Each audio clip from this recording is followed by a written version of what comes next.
I'm Patricia Van Skyke, Director of the Lloyd Library and Museum. I'd like to invite you to celebrate Black Birders Week with us and welcome you to Freedom Birders, Birding for Freedom and Justice with Tykee James and Jeffrey Train. The Lloyd Library was founded in the late 1800s by three brothers, the Lloyd brothers, pharmacists who researched and manufactured nature-based drugs. Although we're best known for our books on medicinal plants and botanical art, the Lloyd brothers also collected books on natural history dating back to the 1600s, including books on birds. Recently, we've begun to see an emphasis on how destruction of our environment disproportionately impacts marginalized people. Tonight's speakers don't just look at the present and the future, but they also look to the past. This perspective informs our understanding of the history and its connection to our future, and how birding is an avenue to get there. Not to mention some fascinating information on birds that will be coming our way tonight. Tykee and Jeffrey have built us a Freedom Birdhouse to explore tonight. And it's not a cookie cutter home. It's been customized to Cincinnati, geographically, historically, and of course through birds. And it has connections including the Underground Railroad and the Ohio River. It's been fun and a learning experience to work with them on this endeavor, and I'm excited to enter it. Tykee James and Jeffrey Train are co-founders of Amplify the Future, a nonprofit organization that seeks to change the culture of birding through the development of resources and curriculum, some of which we'll see tonight. In addition to their work with Amplify the Future, Tykee James is president of the DC Audubon Society and has achieved an international reputation as one of the co-founders of Black Birding Week and as an audio producer for the Wildlife Observer Network. If any of you follow him on Instagram, and I certainly encourage you to do so, you'll discover he's a very busy guy. Jeffrey Train is an award-winning educator who has taught, coached, counseled, mentored for 2 decades and is creator of Mr. Train's Life Lessons for bird watching, and beyond. Both are avid birders and lead nature walks. Please join me in welcoming Tykee James and Jeffrey Train.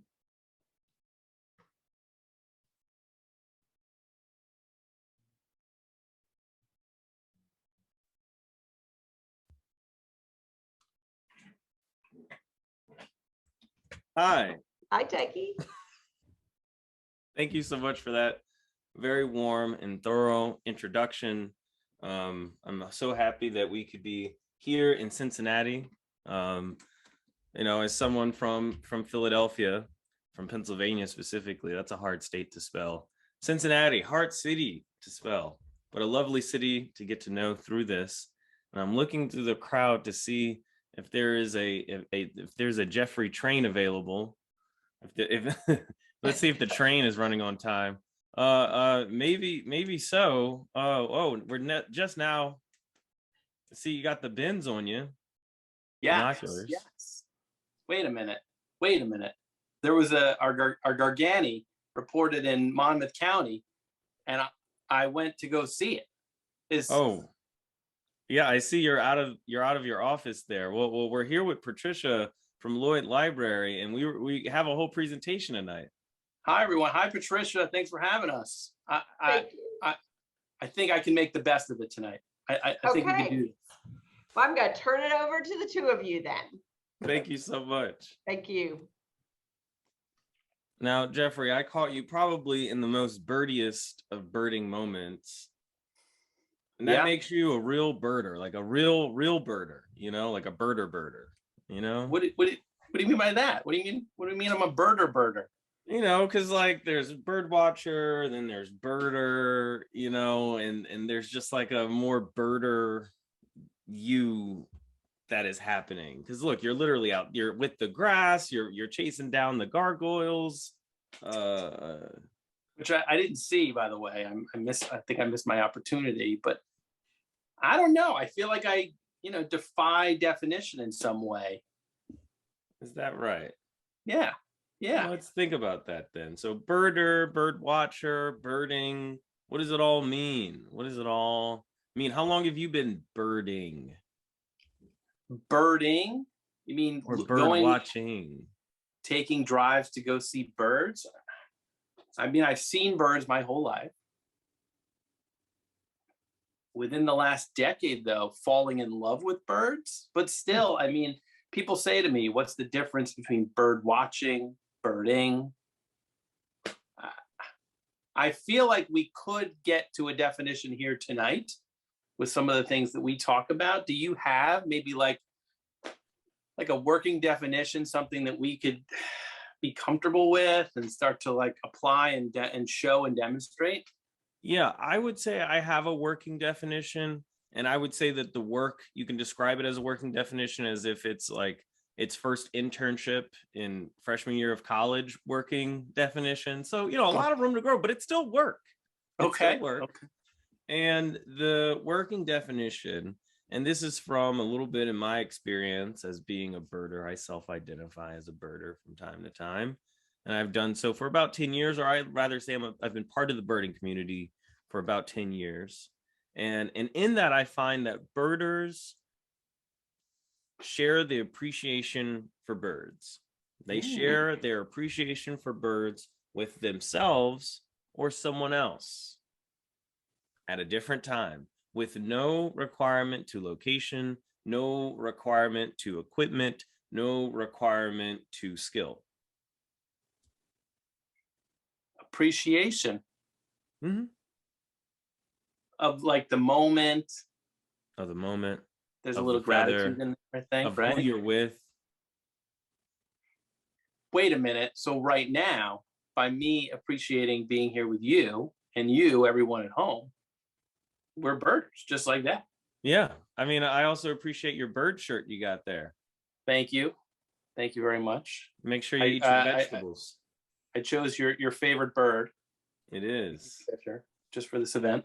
Not just the favorite bird, but the spark bird, the bird that got me into birding. And if you are folks listening at home, what was the bird that sparked your interest in birding?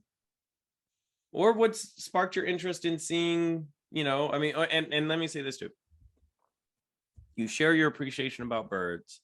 And a lot of what I've learned from being a part of the birding community for a decade is that everybody has a story about birds. And tonight we're asking for stories about groups of birds, flocks of birds, whether it's a deck of cardinals, a quilt of quails, or a mongoose of mourning doves. What are your groups of bird stories? I don't think that last one is a real one. Never heard a deck of cardinals. I love that. Right. It seems playful, doesn't it? Right. Yes. Like I thought I took a gamble on it. I thought that would make some sense. I will say, everyone who's with us tonight, please don't be shy. We want to hear your stories. We want to interact with you. So use that chat. Think about it. What's a story that you have? Flocking, groups of birds, anything like that? Just put it in. We'll read it out. And we are going to walk through this presentation, sharing the. Whoop. You're muted. Yeah. So I learned how to mute myself using the hotkeys on my keyboard so that I could do the dramatic wheelchair wheel rolling. Anyway, we have resources, we have materials that are really fun to interact with and that show a lot of the lessons that we've learned through the researching process, through our great interactions with Lloyd Library. Very, very instrumental in helping build this out into, our understanding of freedom birding. If we were to go to Cincinnati, if we were in Cincinnati right now, we would be freedom birding. And we would hope that all of you would be able to join us. But today, this is our form of freedom birding, because in lieu of that in-person event, we can have this virtual resource, have these kind of conversations, and then have some fun in it. How's that sound? That sounds great. I bet people are wondering what exactly it means, though, to Freedom Bird. Okay, all right. Well, before we define that, what if we went into one of the practices of freedom birding? You know, because freedom birding is not just a list of philosophies and resources, it's also things that we practice. And there is one thing that I love that we practice. We do it before every presentation. Sometimes I think I should do it before I get out of bed every morning, but it would just take as a reminder. Yeah, as a reminder. Well, I was going to ask you to volunteer to help me right now. So I'll do anything. Yeah, what do you need? So Tykee, you'll demonstrate, but everyone at home, it's really important. Patricia, Christine, everybody else, that you practice with us, okay? So go ahead and try this along with Tykee. So Tykee, what I'm going to ask you to do first is to cross your arms. Very good. All right. Now, did it. Excellent. You're already doing great. So now what you're going to do is you're going to recross your arms, but this time I want you to switch your hands so that the hand that's on top is going to go on the bottom, and the one that's on the bottom is going to go on the top.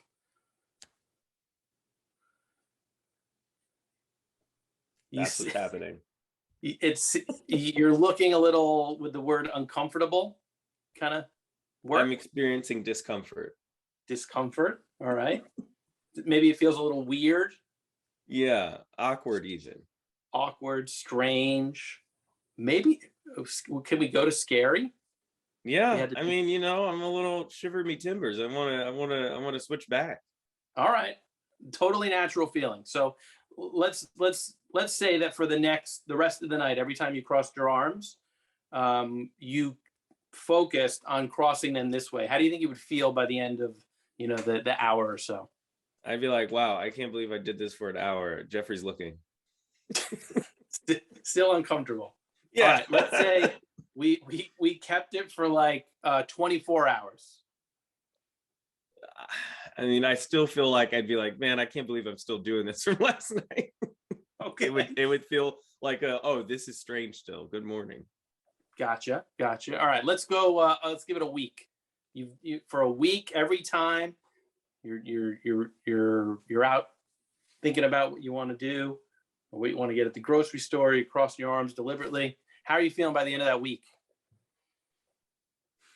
Maybe I wouldn't be as uncomfortable, but because I'd be in so many new situations doing a new thing, I'd still experience that discomfort just in new ways. Okay.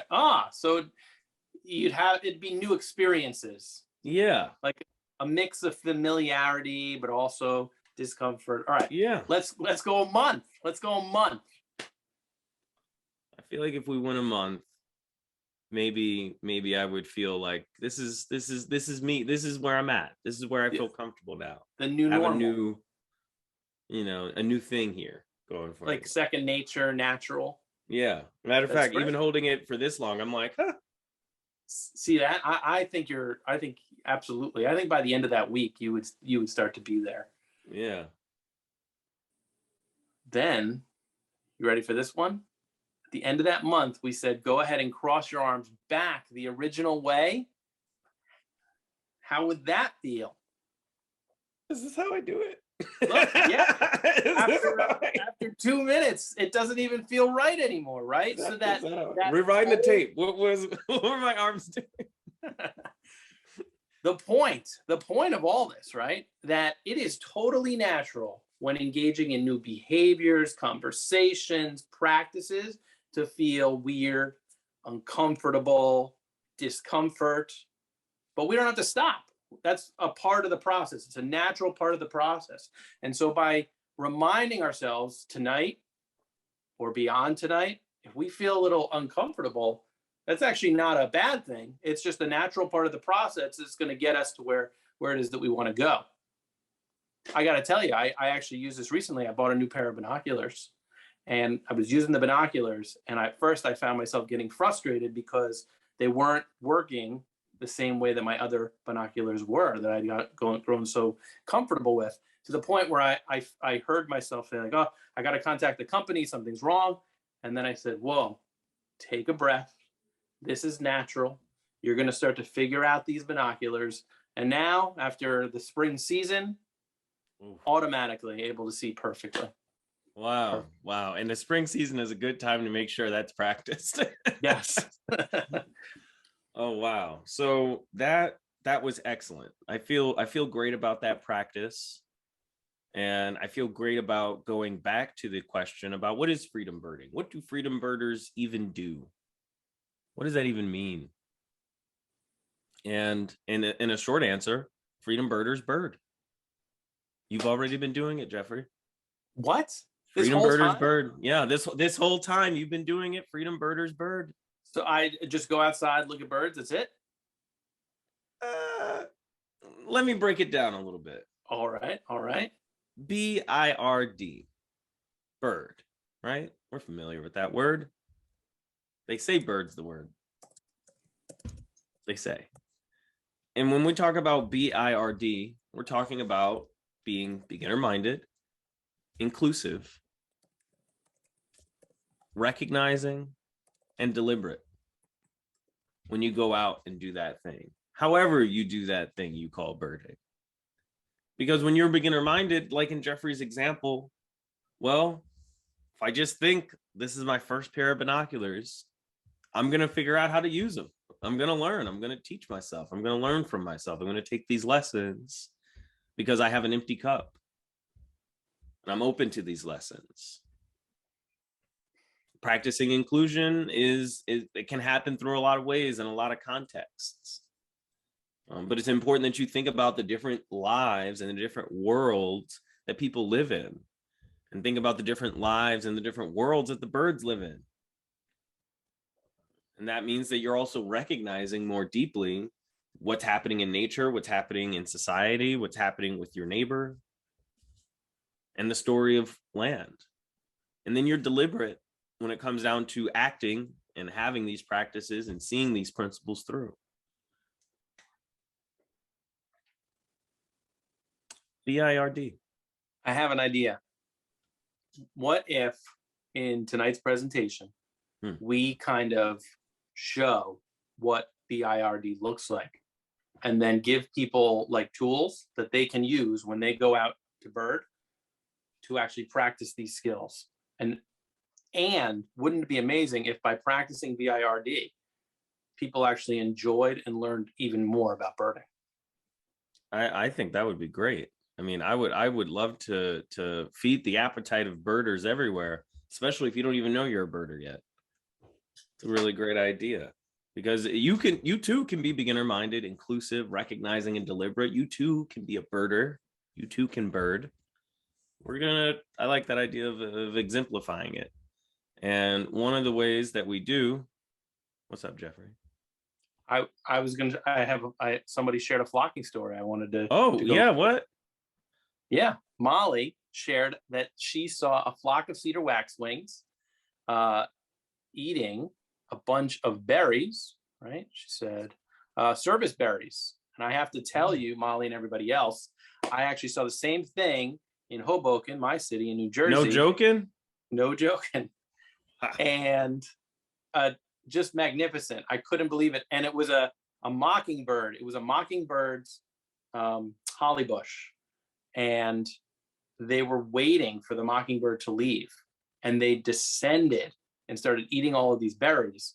And the mockingbird suddenly came back. He was like, "What are you doing? This is mine." And he chased them all away. It was unbelievable. Wow. Really appreciate you sharing that, Molly. And actually in that effort of sharing stories of groups of birds, flocks of birds, some of what we're describing, one of the things that can describe a group of flocking birds, specifically starlings, European starlings, is a murmuration. Murmuration is the word. A murmuration is the article and then the word. I didn't want to. Sometimes I mumble, and I want to make sure. And I have my own flocking story, actually. And it's very similar to what you said. It's a mobbing story, because that's a flock of birds when they mob something. You know, you've seen a hawk get chased down by a bunch of crows. You've seen a hawk get chased down by a bunch of crows and blue jays and mockingbirds, and they'll chase each other. And, you know, in a way, that's a group of birds. That's a murmuration, a very loose definition, but a murmuration nonetheless, because they know when they're coming together, they can solve a problem that not an individual one of them can solve, which is achieving the safety of getting the one hawk away. Do you have a flocking story? I do, but I'm having a connection now to what you were just saying, and I just want to go with that, which is, so I want to think about the Freedom Riders. And Freedom Riders were a group of people in the 50s and 60s who, Black people and white people, who in a sense kind of formed a flock to come together and work to solve a problem, to fight segregation, racism. The Freedom Riders actually got on buses and rode together down in the South to challenge segregation. And as you're talking, I'm thinking about right now, this group that we're on is kind of, is this a murmuration? Is this a flock? Right? Where we are coming together to learn and grow, appreciate, and then go out and share. Wow. I'm gonna say yes. I feel that definition. And I also feel that we can happily share this project that we've been working on for the last couple months, years, definitely a lot of time in our hearts and minds. And part of what we'll dig into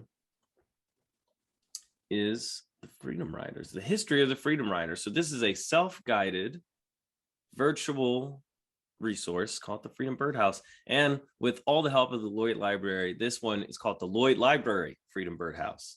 Extra special shout out.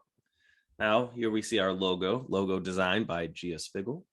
Behind this door, oh, look at this, we have a bus. Okay, what are we seeing here, Jeffrey? Let's just walk through what we see. A whole bunch of resources. So first and foremost there on the left is that's March, which tells the story of John Lewis, civil rights and a movement, and the Freedom Riders. And it's a graphic novel that won, I believe, the National Book Award. Just phenomenal. 3 books if you're interested in learning about history. And you'll also learn that, well, I'm not going to share something, a fun fact about John Lewis. We'll share that in a minute. Right. The second one here, do we want to click on this video right now? And because you're probably still asking, what's this connection to Freedom Birders, Freedom Riders? We can kind of let you see it right here.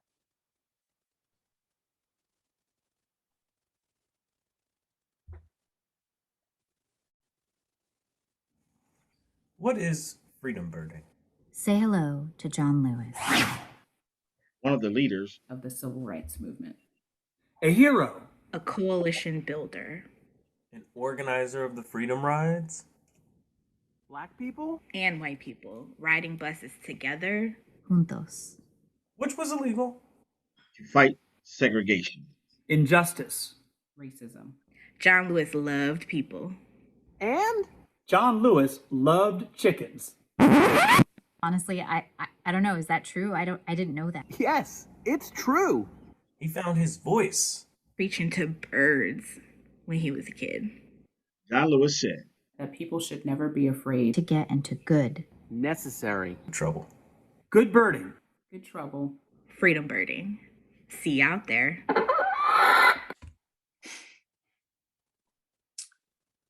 There's too many parts of that video that are my favorite part of that video.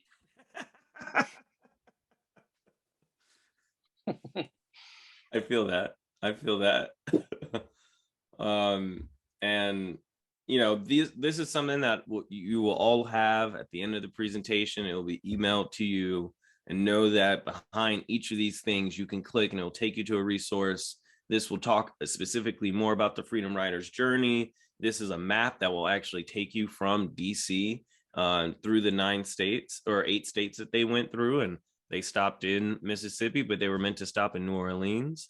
And here, the last slide, or the last window on the bus, Jeffrey, you want to tell us what we see here? So that's Dan Funhauser. He's actually a Freedom Rider, the person on the right. And he was one of the white allies who actually rode on the buses with the Freedom Riders. And Patricia is actually kind enough to actually make an introduction for us. He's still alive.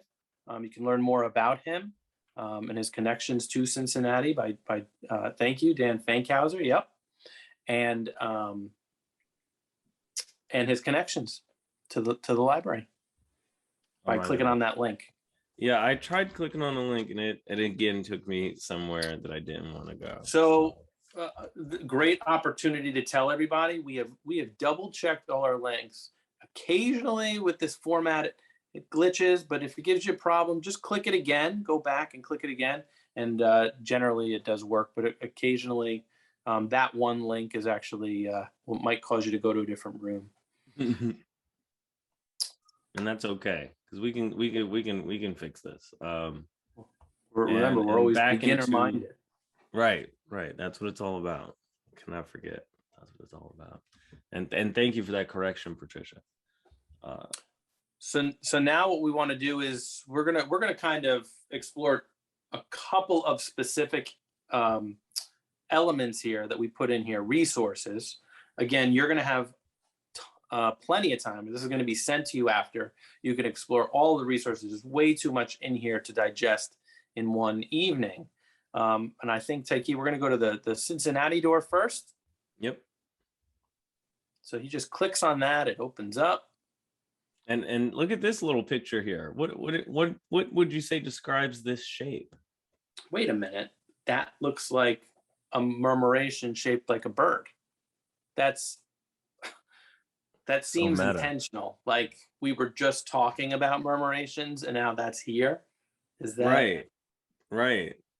And murmurations in groups of birds, can be so powerful and so meaningful. They can define a movement just like the Freedom Riders, but they can also be targeted just like the Freedom Riders were. And just something to think about when we're talking about what the movement meant, what moving people mean, and how that shapes history. We have this Cincinnati door to help explore some of these ideas around how did we get here? And yes, again, all the frames you can click on and it will take you somewhere. We are going to pick some specific resources. And with that in mind, Jeffrey, where do you think we should go next?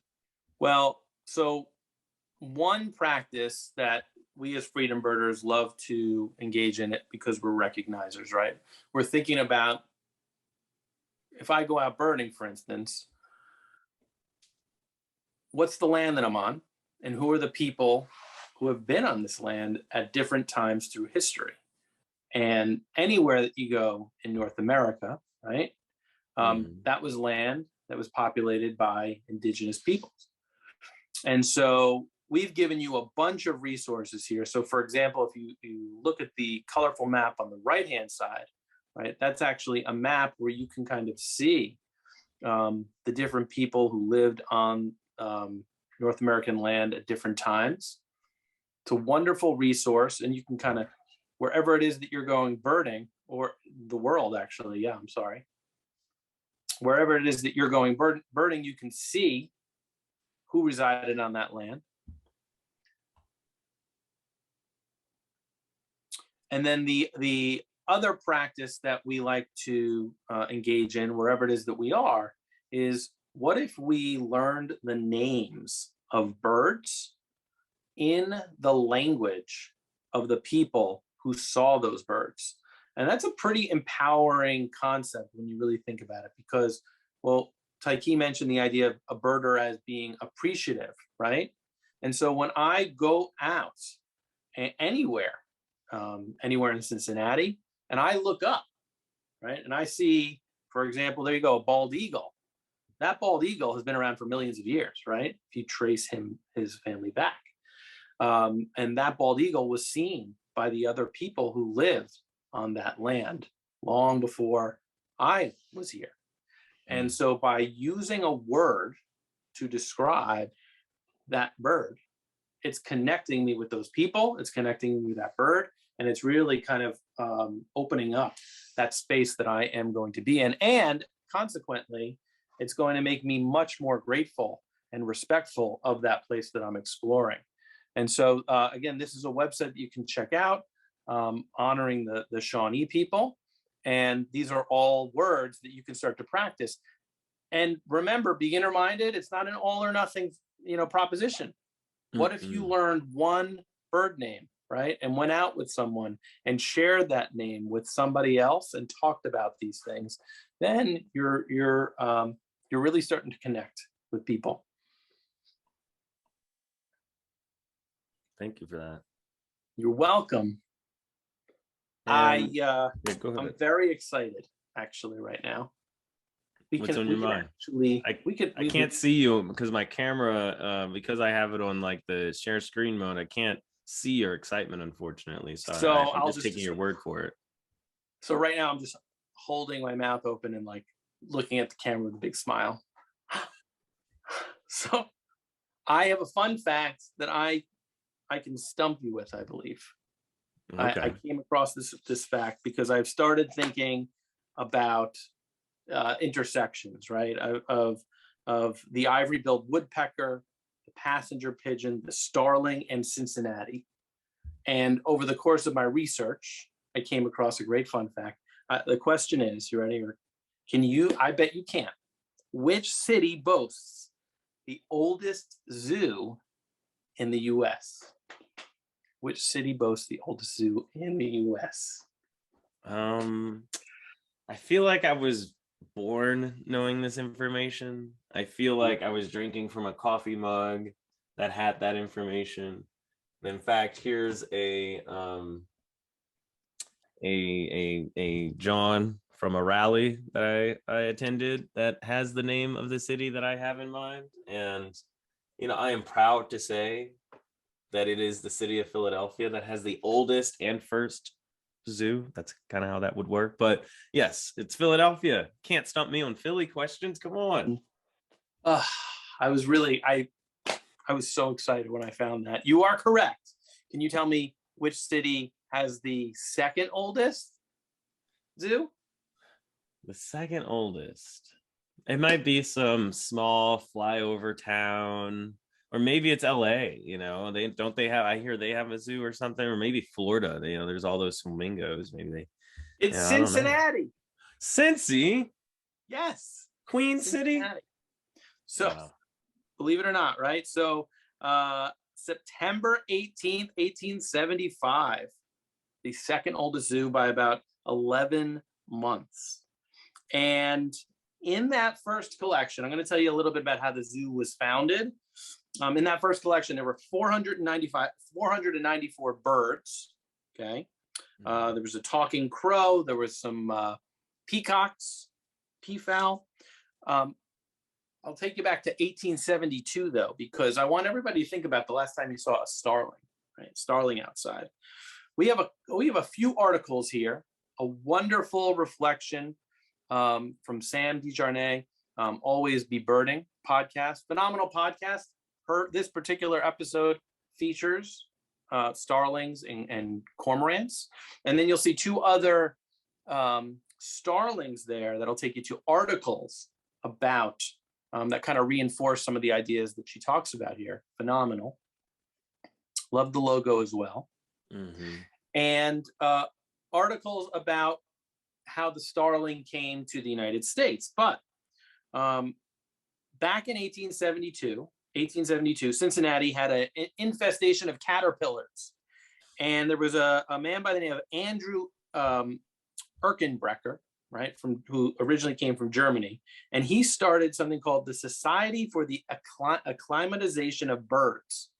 And basically, the acclimatization of birds. Yes, they wanted to acclimatize European birds to the United States so that they could come and eat the caterpillars who were eating the leaves, which is generally not a good thing, right? I think we've learned that since, right? Is that wildlife conservation?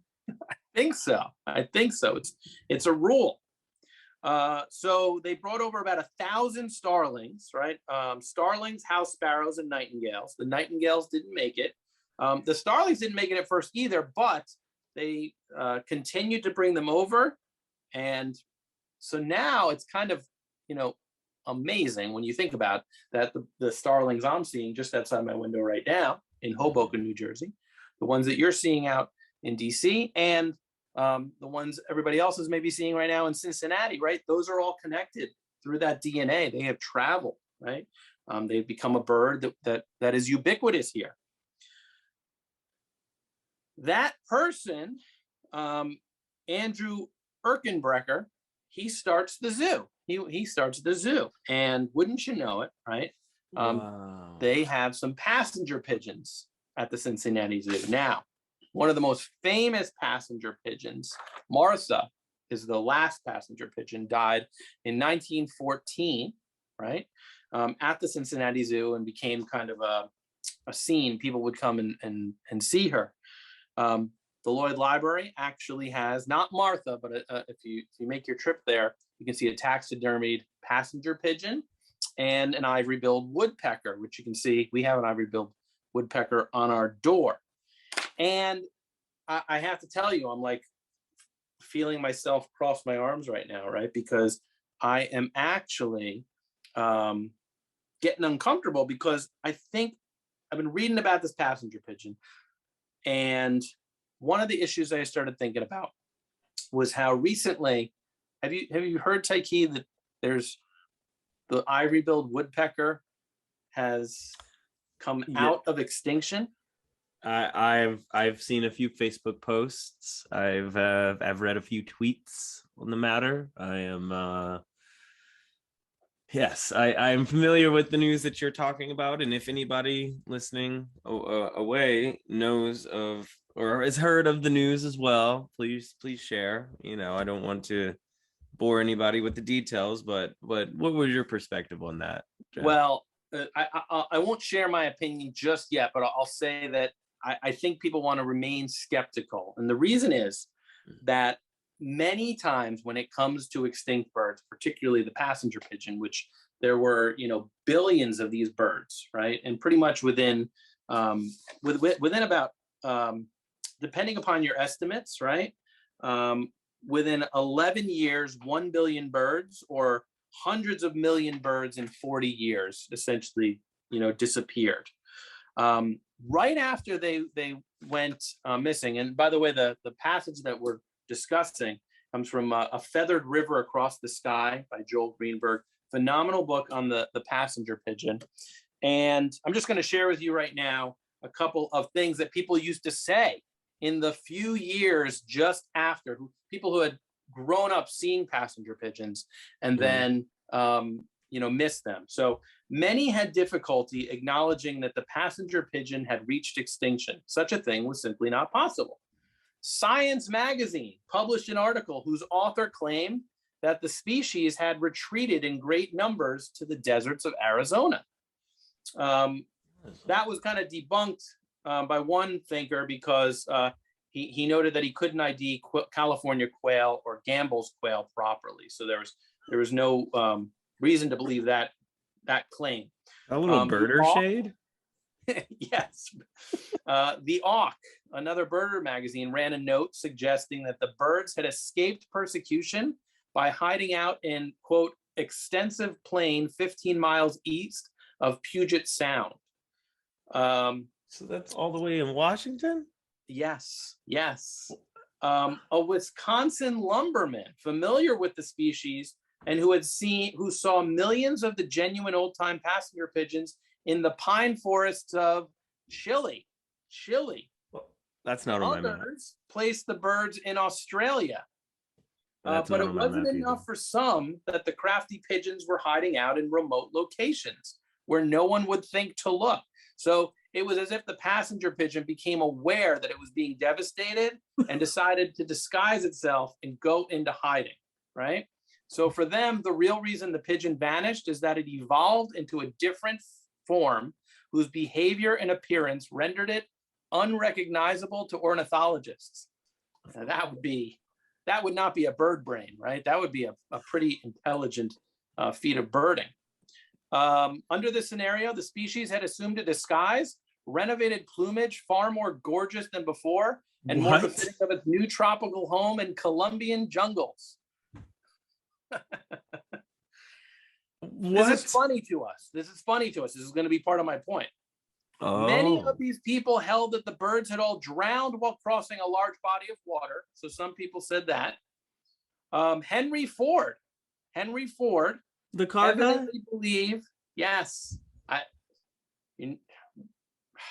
evidently believed that the harried birds perished in the Pacific Ocean as they dashed to freedom in Asia. Yes. So these are all, not eyewitness reports, are they? No. So the point here, I think, though, right? This denial is, to us now, 100 years later, laughable. I laughed. It was laughable. Yeah, that's fair. But here's the uncomfortable part. So as I started to think of this, right, first I thought of the ivory-billed woodpecker and how people believe that in the last 50 years, maybe this bird has returned.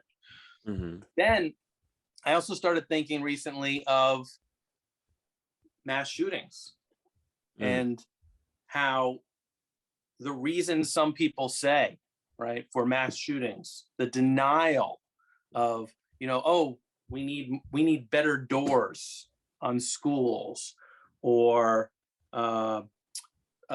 there's a mental illness epidemic, or video games, as opposed to, guns, right? The reality that guns are responsible for all of these deaths. It's a part of humans, Americans, right? This denial in the moment. Is there going to be a time 100 years from now where people are reading a passage like that on guns and are laughing at, this is what people said, right? Another element this deniability, I think of white fragility, right? To deny racism at certain points through history, right?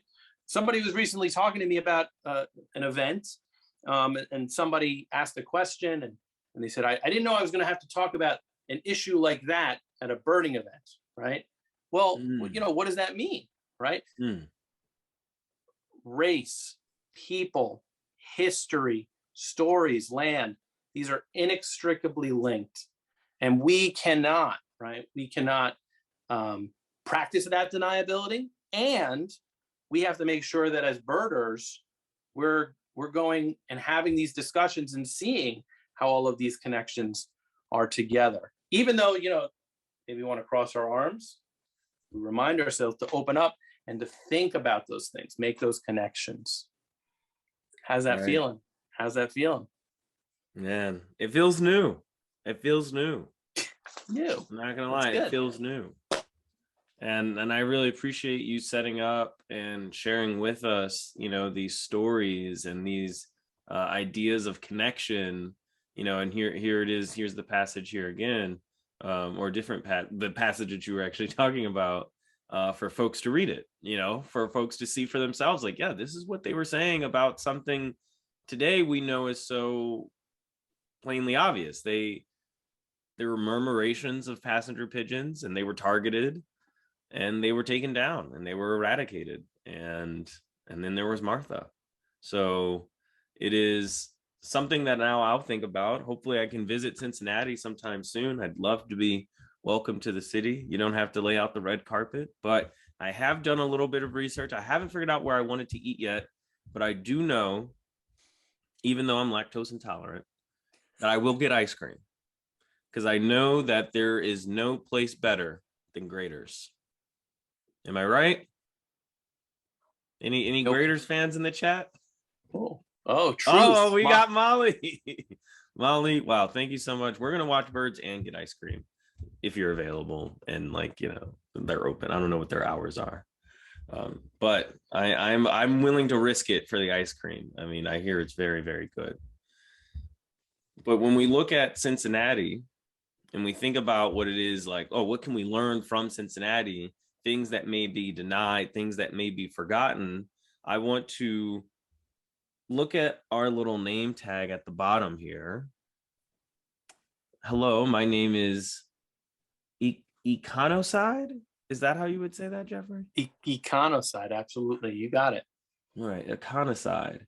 And when we think about what it means to like remember things and connect the ideas of moving people, wildlife, and the story of land, that helps inform the question of how did we get here? Because when we figure out that question of how do we get here, we're in a much better position of figuring out what to do next. And so here you can see the text of this definition. Again, this will be available to everyone. We want to leave some time for questions. So I'm going to skip ahead to where I want to just play a short 1.5-minute segment that will help create the context around how we approached informing ourselves about Cincinnati. At least one of the ways. And on and on. Because of the creation of these places as slums, they were devalued, made obsolete, though they were thriving communities. Take it from John Harshaw, a man who grew up in Kenyon Bar on 7th Street. There were over 3,000 people living in that community. There were more than 3,000 businesses in that community until the bulldozers came and tore down not only the buildings, but tore down a lot of people's connection to each other, because what happened was community was torn down. Here we can see the process unfold in photographs taken by the U.S. Geological Survey from 1949 to 1970. You can see the footprint of Interstate 75 laid out initially, beginning in 1955 with the strategic purchasing of buildings. It cost $30 million in federal dollars, and voters approved a bond issue worth $9 million. By the end of the project in 1966, the city almost broke even because of the purchase of land by incoming manufacturers. By 1970, the process was complete. The land that formerly housed around 30,000 people, primarily African Americans, was sold to manufacturing firms like Ford, Hootapole, the Postal Service, and Holiday Inn, among many others. The City and Planning Commission, along with the power of media through news organizations, editorial cartoons, and letters, were able to generate the consensus that this place was of no value and needed to go. Even though the residents of Kenyon Bar lived the best lives they could, the mechanisms of power and racism succeeded in devaluing the neighborhood and building what they saw as the ideal city, a place of industry, production, and productivity. When urban And you know, I highly encourage watching the full video, and thank you for throwing that into the chat. This was actually produced by someone from Miami University, and I'm assuming not the one in Florida. So probably a local person. And this is, yeah, again, a great resource. Highly recommend looking into it. Because when I was looking at Cincinnati, when we were, and you know, asking ourselves the questions of how did these things get here? How did I-75 get here? How did the West End get here? And I know Lloyd Library is in the West End as well. You know, it's like an interesting thing to think about how the murmurations of people, specifically Black people, came to the West End, came to Cincinnati for jobs, you know, for shelter, for habitat, and for, you know, finding folks, you know, building families, meeting mates. And it meant a lot to build community there as something that was necessary. But, you know, of course, that necessity grew into creating this entire culture.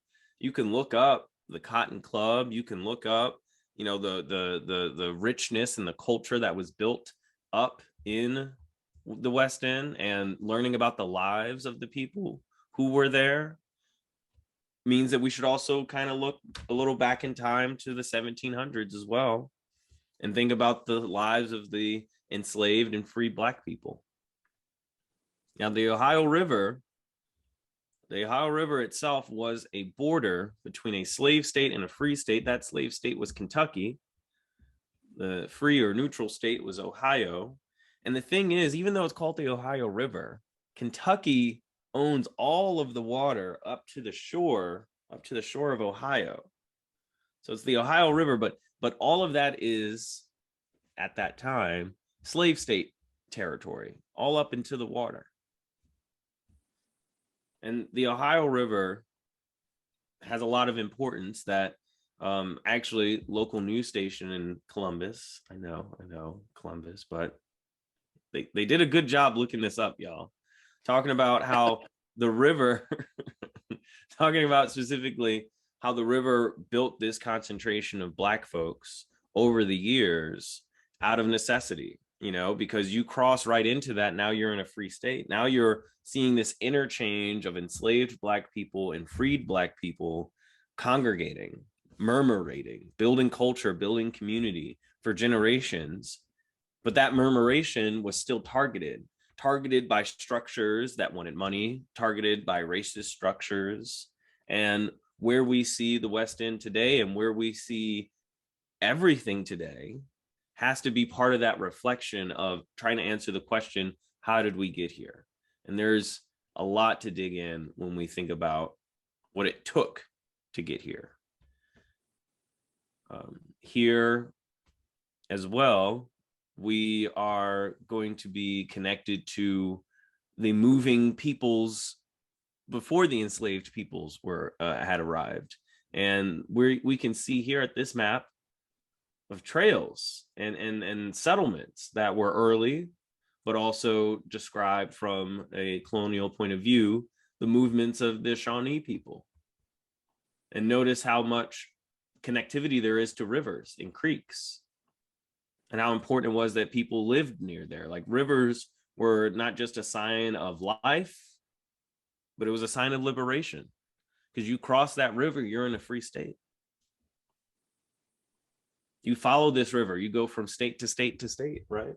Ohio River, it's a lot of different states. So I highly encourage looking into this and asking yourself, where have you been near this river? You know, and I know that there's different parts of the basin that touch the river. So it's also interesting to see how those different parts of the basin probably bring different types of birds. While in some parts of the basin, those birds may be more visible than they are in other parts. And for the birds, this basin was their whole habitat. And then that habitat got fragmented. And where it was fragmented and disproportionately harmed, well, there's less birds there. There's an effect. Now, there is conservation. There are cool things being done to help save the birds, and recover wildlife. But it's interesting to see that the similarities between the fragmenting of people, the fragmenting of wildlife, the fragmenting of land, and the fragmenting of habitat, the fragmenting of community and history, of community and ecosystem services, they're all connected. They're all connected. And this has been part of, in this last door, is just like our, you know, you can click on Jeffrey's link and it'll take you to his link tree. He just made the link tree. So if you click on it, excited. You help out. Wow. Look at wow. This looks like a professional. This is just like a way to keep up with Mr. Train. Because, you know, we wear a lot of hats. Shout out. And then, you know, I have a link tree as well, because Patricia did head on. Sometimes I am a little busy. Oh, sometimes I have different things going on. See, you could have RSVP'd up until the moment for today. Could have RSVP'd. And know that this is not an exhaustive list of resources that help explain what Cincinnati is, how Cincinnati got here. We can try to answer those questions, but these resources are set up for discussions that we just had, and insight sharing and sharing appreciation of this thing that we do called birding, and the way that we bird, especially Jeffrey and I, we want to share with everyone. We want to encourage everyone to bird like this, and to take these resources and to add to them, and to, you know, take this and make your own lessons, even if you just share those lessons with yourself. And I want to thank the Lloyd Library again for sharing so many resources with us to make this possible, and welcoming Patricia back to help facilitate question and answer. And right before we do, Jeffrey, I just want to see if you want to add anything. I was thinking, just as you were talking there, that add to is, we are not experts. We're not historians. And, you know, the first word of bird is beginner minded, B, you know, the first letter. And I think that's important because you can do this. You can go through these resources. You can go out and bird intentionally, right? You can talk to people and share these ideas. We're just birding buddies who are, you know, so go ahead and do that. Go forth and bird with your heart. And I can't wait to bird with Patricia. Where's the closest place? Do you have any bird feeders set up at the Lloyd Library? Muted. Oh, you're still muted. You're muted, Patricia. Oh, wow. This is such an enlightening conversation, but we can't hear anything you're saying. I'm sorry. Thanks. We do have a major renovation that is in the works. And so hopefully there will be some bird feeders as part of that as well. Ooh. We did have a field trip that we sponsored to Spring Grove Cemetery during the migration season. And that was really fascinating too. Although one of the things I learned, I'm very beginner minded on this, is that the crummier days for birds migrating are better days to see them. So this was a beautiful, warm, gorgeous day. And I guess many of them just kept on going and didn't land. So anyway, that was one of my first lessons. And I also thought that the binoculars that I got were horrible.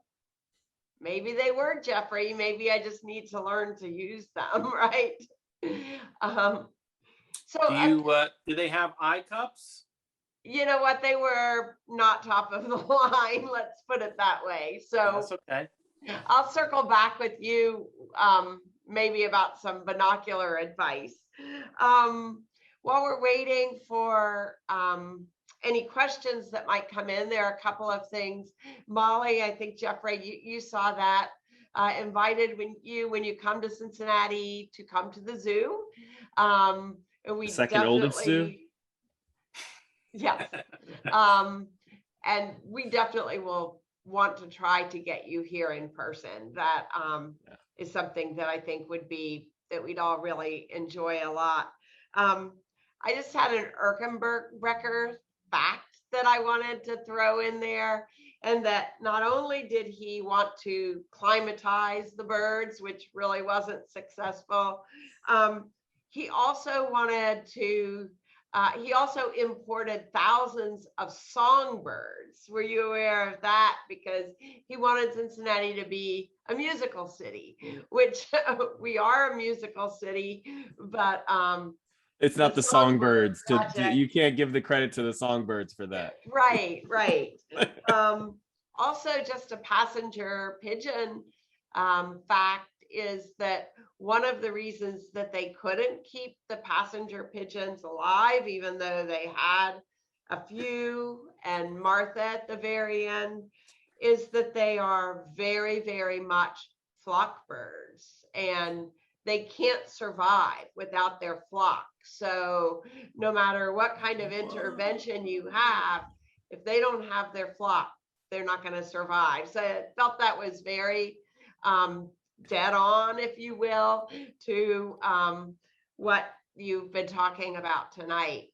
I want to thank you again for the incredible resources. I know that we're going to be digging into these. We have somebody in the audience, David, who I happen to know is a librarian. And for those in the audience who didn't see this or who may be watching this on YouTube, he recommends Alice Skurtz's book, Econosize. So I'll give a minute to see if there's any other questions. We have Steve that's thanking for the fantastic program, and he's inspired to become a birder. So yeah. Yeah. Yay. Oh, and that makes me so happy. Just want to say that before tonight, actually, we were chatting a little bit before the program, was the first time that I knew about the concept murmurization or murmuration, sorry. Murmuration, yeah. Murmuration. So that's a new one to my vocabulary that I will definitely want to drop. We also have Karen thanking me and the Lloyd Library for bringing you to Cincinnati. And again, I would love to be able to bring you in person. I hope that's something that we can do in the future. Yeah, I mean, I definitely want to try the chili. You know, one of the things that there are things that didn't make it into the presentation because like there's so many things. Like honestly, we could do one thing just about the river because one of the things I didn't really touch on, but like you look at, okay, why would Kentucky have all of the river, you know, this slave state? Know that a year after Kentucky was founded as a state, the U.S. Congress passed the first version of the Fugitive Slave Act that said, if you can, you know, like and yeah, you know what it basically said, you know, go get property, basically. That easy access from Kentucky to Cincinnati made a lot of those freed Black folks targets, even though they were in community, And so they would find it even more necessary to be even closer because it's like, you know, if you were just on the outskirts of town versus being like in the neighborhood with everyone else, there was just like a different rate of survival to not be mistaken or to not be taken as, you know, a potential fugitive slave. So there's like things in people's story about the river that obviously is shared with indigenous people and wildlife that, again, it could easily be its own thing. And food, there's a lot of food that I was like, oh, maybe this is just me being hungry, but there's a lot of food culture that I want to get into in Cincinnati. Well, I want to thank you again and say that we are seeing lots of comments in the chat, including one from Sylvana Ross, the nature boss, by the way. Sylvana, I hope you don't, yes, I see she's got her full name there. And she loved the inclusion of city history and the connection with ecology and mentioned that they definitely go hand in hand. And that's something that I really like, that I think you two really bring to life. I want to thank all of the audience. We have a really great group here tonight. Tykee and Jeffrey, you may not know them, but we know them here at the Lloyd. You have a really great audience of people here. I also want to let folks know that this program was sponsored, paid for in large part by the members of the Lloyd Library. And in fact, one of the people that's here tonight, I wrote a thank you letter to today for your membership. So I think you probably know who you are. Thank you. If you're not a member of the Lloyd Library, consider joining. This program will be available on YouTube, and we will send the link to you, to our presenters and also our attendees, so that they can share it with other folks. And with that, I'd like to say good night. Thank you. Just so many warm words, and I'm really glad that we can build this up and get such a good reaction. Jeffrey, you want to have the last word? Grateful for everybody. Enjoy the resources, and we'll see you out there. Good birding, good trouble. Thanks. Good night. Good night. Bye.